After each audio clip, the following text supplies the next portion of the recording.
Let's talk more about burrs. This is the old Wicked Edge instruction manual when things used to get printed and sent. I'm not complaining. I like digital. I like videos. I like instruction videos, so I have no complaint about this. But I just want you to see that this is a representation of a knife edge with a bevel, and you can see the curled over burr on the top. What we're trying to represent is that when you work the bevel, on this side, you create a burr that flops over on the left side. Where do we get started? It's simple as we decide which stone we're going to use. Let's go from the point of view that we already figured out how to clamp up the knife. We already figured out how to set the angles. We're beyond just right out of the box stage. We put our stone on and we're going to start working them. I prefer to start scrubbing on one side. My first stroke is a scrubbing stroke. I use an up-down scrubbing stroke.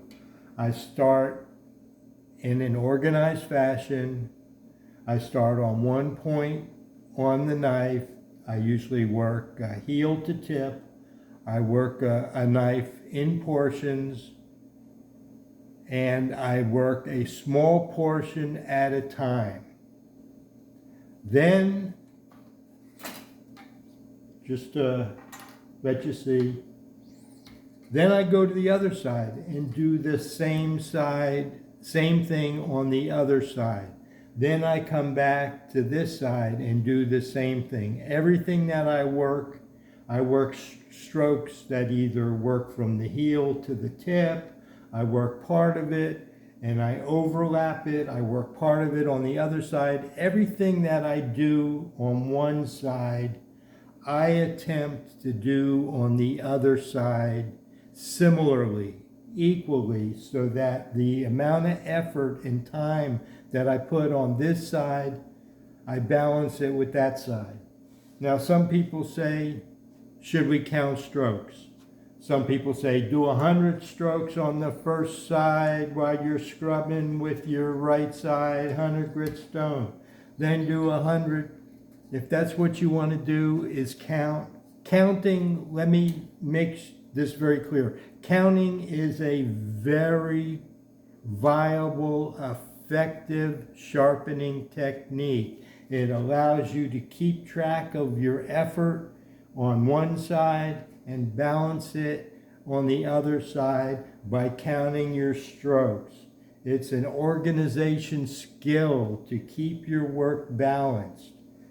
I don't count strokes. I don't 1, 2, 3, 4 count strokes, but my effort, my time, whatever I do on one side, I do the same thing. I repeat it on the other side in a similar fashion so that I'm working both sides back and forth.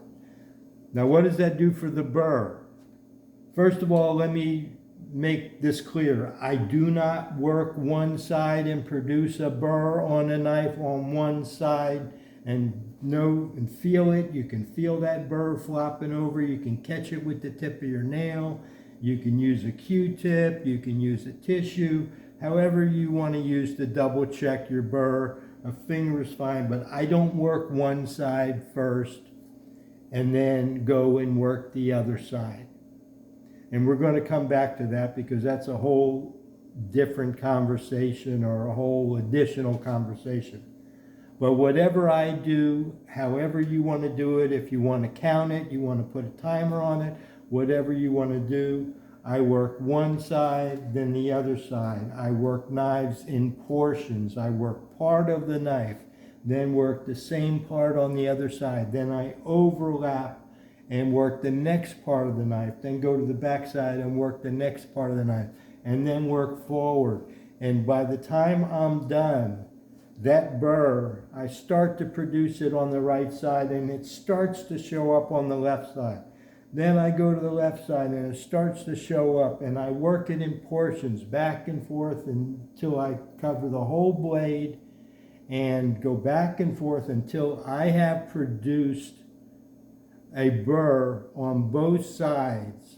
I don't worry so much about the shape of the burr and the size of the burr and the definition of the burr, because I don't care about the burr. The burr is just that indicator that I've moved the steel in that portion up to the apex, and I pushed it off the apex and it flopped over the other side. And then I did the same thing on the other side. I pushed the steel from that side, including that burr that flopped over, and I push it up over to the other side. So eventually I've got a flip-flop burr along the whole knife that's on both sides, and that tells me that I have apexed the edge. I have made my scratch pattern from the shoulder, the bottom part of the bevel, the part of the bevel that's closest to the spine.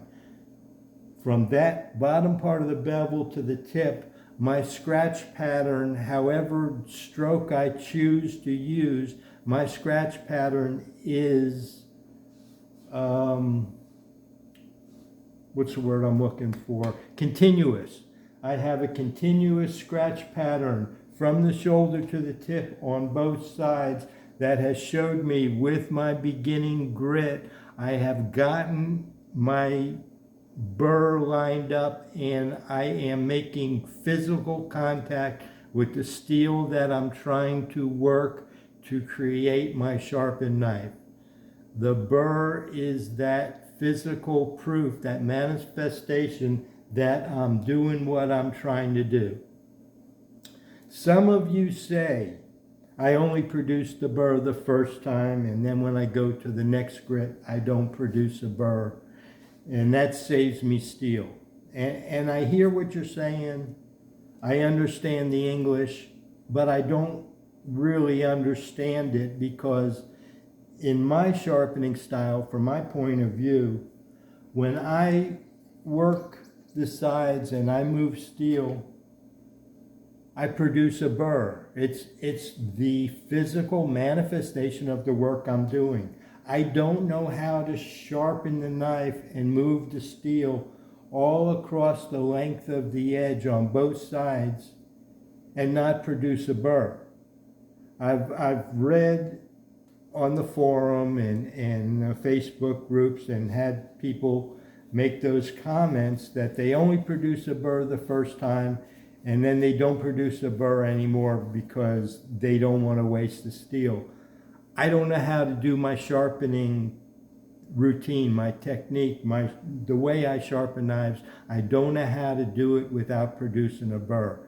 If you do, I understand that you have a way that you do it and it works for you. I'm not saying it's bad. I'm not saying it's good. I'm just saying that I don't understand how I can use my sharpening technique and work each grit sequentially, and that's what I do. Each grit, 100, 200, 400, 600, what other sharpening routine I'm following, whatever grit progression I'm following, I do the same thing again each time.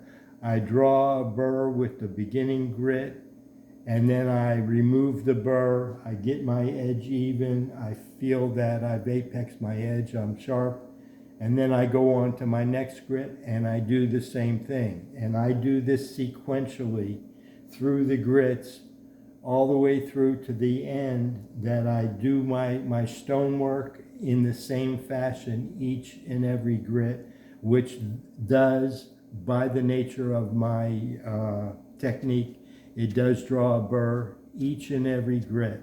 I have photographs where I've drawn a burr, and I posted some earlier. One I think was from a 3-micron diamond lapping film, where I showed that with the edge trailing stroke that you use with diamond lapping films, that I produced a burr at 3 micron.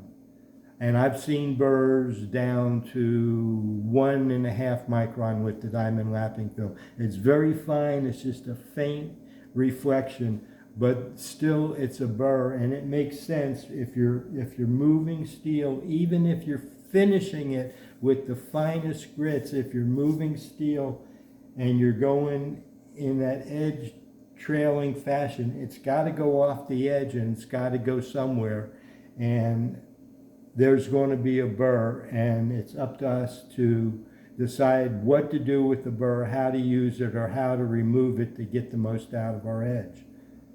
I'm going to go back and view this and see if there's something else I need to discuss in another video, or if we're going to call it finished on this subject.